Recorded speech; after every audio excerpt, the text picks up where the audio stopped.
തകരാറുണ്ട്.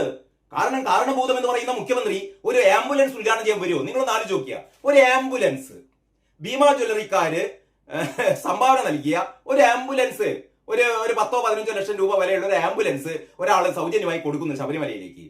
ഇത് flag off ചെയ്യാൻ വേണ്ടിയിട്ട് മുഖ്യമന്ത്രി മാത്രമല്ല, ആ ചടങ്ങ് നിങ്ങൾ നോക്കിയാൽ നമ്മളാകെ അന്തം വിടുട്ടോ. ഇതെന്തോ വലിയ കോടികളുടെ എന്തോ ഒരു പദ്ധതി മുഖ്യമന്ത്രി ഉദ്ഘാടനം ചെയ്യുന്ന പോലെയാണ് ചടങ്ങ്. കാരണം പിണറായി വിജയന്റെ കൂടെ പിണറായി വിജയന്റെ കാര്യസ്ഥാൻ നമ്മുടെ പ്രദീപ് കുമാർ, പിന്നെ P Sasi, political secretary P Sasi, സംസ്ഥാന DGP, ഇമാതിരി ഏറ്റവും വലിയ ഒരു സന്നാഹത്തോടെയാണ് മുഖ്യമന്ത്രി വരുന്നത്. അപ്പോഴാണ് താക്കോലും കൊണ്ട് ആര് വരുന്നത്? ഈ താക്കോലിന്റെ മാതൃകയും കൊണ്ട് ഉണ്ണികൃഷ്ണൻ പോറ്റി അടുത്ത് നിർത്തി ഫോട്ടോക്ക് മുഖ്യമന്ത്രി പോസ്റ്റ് ചെയ്യുന്നു. അടുത്ത് നിർത്തിയിട്ട് അത് കഴിഞ്ഞിട്ട് ഇവർ തമ്മിൽ സംസാരിക്കുന്നു. മുഖ്യമന്ത്രി നടന്നു പോകുന്നു. മുഖ്യമന്ത്രി പോകുമ്പോൾ പോറ്റി കൂപ്പുകൈകളോടെ മുഖ്യമന്ത്രിയെ യാത്ര അയക്കുന്നു. അപ്പൊ മുഖ്യമന്ത്രി എന്തോന്ന് സംസാരിക്കുന്നു, നടന്നു പോകുന്നു. ഇതൊക്കെയാണ് നമ്മൾ വീഡിയോയിൽ കണ്ടത്.